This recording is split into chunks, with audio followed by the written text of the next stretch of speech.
6월 첫째 주 KMATV 뉴스 브리핑을 시작하겠습니다. 보건의료 인력 간 큰 갈등을 야기한 간호단독법이 최종 폐기됐습니다. 국회는 5월 30일 본회의를 열어 간호법안 재의의 건을 상정하고 재표결에 붙인 결과 의결 정족수 미달로 부결됐습니다. 대한의사협회 이필수 회장은 대통령 재의 요구권 행사 이후 국회 본회의에서 간호법이 폐기된 것을 환영한다고 밝혔습니다. 동시에 간호법 폐기를 위해 함께 노력해온 14만 의사회원과 400만 보건복지의료연대 회원들과 기쁨을 함께하며 의협 비상대책위원회의 노고에 감사를 표했습니다. 특히 이번 간호법 폐기 결정을 계기로 보건의료계가 갈등보다 협업을 통해 함께 가야 한다고 강조했습니다. 앞으로는 불가항력적 분만 의료 사고에 대한 책임을 국가가 100% 지게 됩니다. 국회는 지난달 25일 본회의를 열어 불가항력적으로 발생한 분만 의료 사고 피해자를 위한 보상재원 전액을 국가가 부담하도록 하는 의료분쟁 조정법 개정안을 통과시켰습니다. 의료계는 환영 입장을 밝혔는데요. 대한의사협회는 이번 법 개정이 산부인과 인프라 붕괴 및 산부인과 전문의 감소 추세를 막을 수 있는 전환점이 될 것이라고 전했습니다. 또 국민의 피해 구제를 위한 정부의 책무를 강화하는 측면에서도 타당할 뿐 아니라 필수 의료 살리기의 토대 역시 마련됐다고 강조했습니다. 동시에 의협은 앞으로도 14만 회원과 의료기관의 안전한 진료환경 조성을 위해 최선을 다하겠다고 밝혔습니다.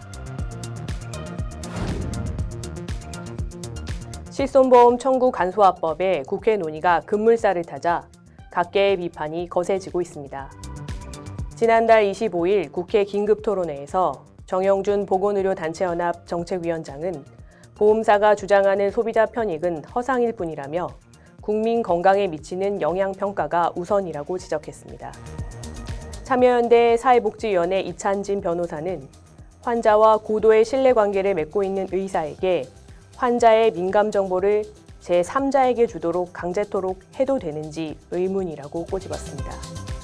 전진한 무상의료운동본부 집행위원도 환자 데이터를 활용해 헬스케어 시장을 주도하겠다는 것이 보험업계의 진짜 의도라고 비판했습니다.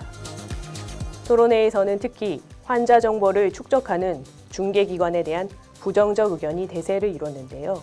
대한의사협회 김종민 보험이사는 기존에도 기능해온 전자차트와 핀테크 업체 등을 통해 80% 이상을 커버할 수 있다며 보험개발원 등을 중개기관으로 둘 필요가 없다고 주장했습니다. 비대면 진료 시범사업이 이달부터 시행에 들어갔습니다. 사업 내용을 살펴보면 우선 비대면 진료는 재진을 원칙으로 하되 섬 벽지 거주자와 만 65세 이상 노인 등은 예외적으로 허용합니다. 만 18세 미만도 재진이 원칙인데 휴일과 야간에 한해 대면 진료 기록이 없어도 비대면 진료를 통한 의학적 상담이 가능합니다. 비대면 진료만 전문으로 하는 의료기관은 금지됩니다. 이 같은 내용은 대한의사협회와 보건복지부가 의료현안 협의체를 통해 도출한 합의, 즉 비대면 진료는 대면 진료의 보조수단이고 의원급 의료기관과 재진 환자를 중심으로 운영한다는 대원칙이 반영된 결과입니다. 다만 의협은 입장문을 통해 대면 진료가 반드시 필요한 소아청소년 환자의 특성에도 불구하고 휴일 야간의 비대면 진료 상담을 허용한 것은 유감스럽다고 밝혔습니다. 이와 함께 성공적인 시범 사업을 위해서는 의료인들의 협조와 참여가 필수적이라며 계도 기간 동안 대한의사협회와 상시적인 논의를 이어갈 것을 정부에 요구했습니다.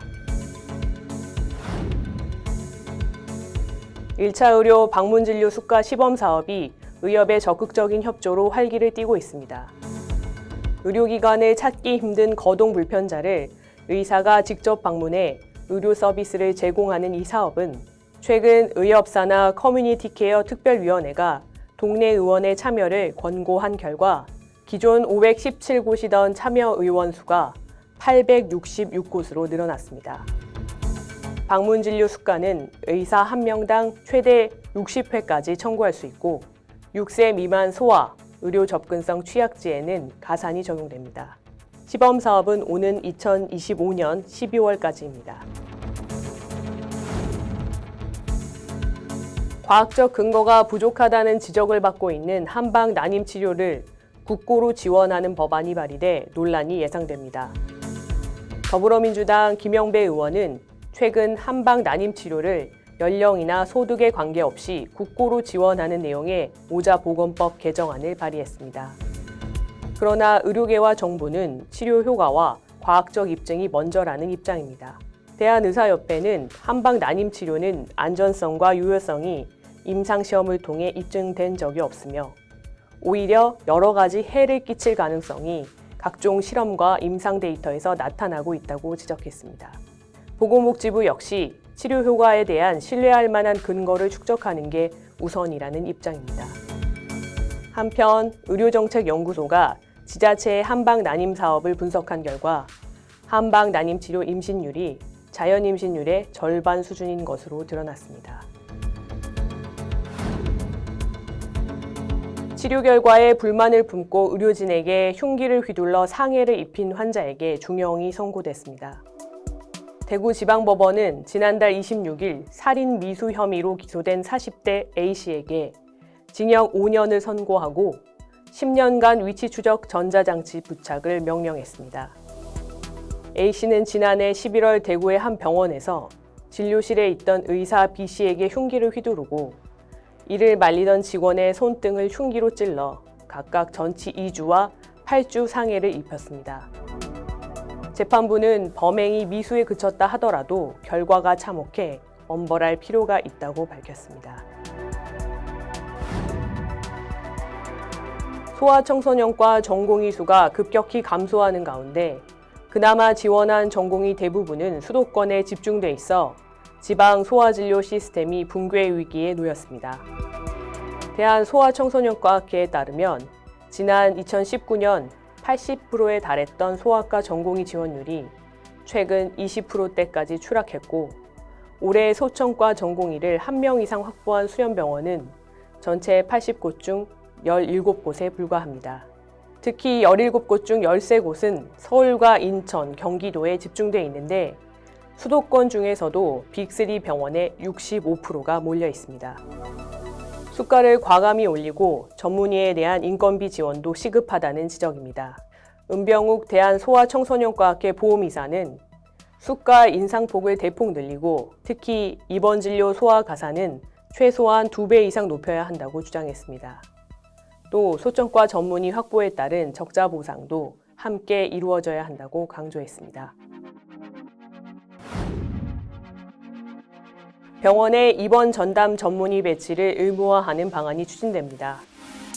국민의힘 이종성 의원이 최근 대표 발의한 의료법 개정안은 입원 전담 전문의에 대한 법적 정의와 의료기관 배치 기준, 국가와 지자체의 지원 정책 등을 담고 있는데요. 이 의원은 법안이 통과되면 과도한 업무량을 분산시켜 보다 나은 필수 의료 환경을 구축하고 환자들에게는 더욱 전문적인 입원 진료 서비스를 제공할 수 있을 것이라고 밝혔습니다. 한편 2021년부터 시행된 입원 전담 전문의 제도는 재원 일수와 비용 감소, 환자 만족도 증가 등 긍정적인 효과를 나타내고 있지만 전문의 수급 등이 걸림돌로 작용해 제도 확산을 위한 법제화가 시급하다는 지적을 받아왔습니다. 필수 의료와 지방 의료 인력 부족을 해결하기 위해서는 의대 정원 확대보다 기존 인력의 재배치를 통해 접근해야 한다는 진단이 나왔습니다. 최근 한국보건행정학회 주최 토론회에서 대한개원의협의회 민승기 보험부회장은 의사 1명이 배출되는 데는 최소한 10년은 걸린다며 당장 시급한 필수 중증 외상 의사 부족 문제를 의대 정원 확대로 해결할 수 없다고 지적했습니다. 대한전공의협의회 강민구 회장도 의사 인력 수급의 문제로만 볼 게 아니라 국가의 전체적인 의료 자원 정책, 공급 체계 조직화, 공공보건 지출 확대 등을 고려해야 한다고 밝혔습니다. 대한병원의사협의회 역시 성명을 통해 필수 의료 문제 해결은 단순한 인력 증원이 아닌 처우 개선이 관건이라며 근본 원인을 해결하지 않고 의대 정원 확대를 추진하면 미용 의료 시장만 더 커지는 결과로 이어질 것이라고 지적했습니다. 이것으로 뉴스 브리핑을 마치겠습니다. 감사합니다.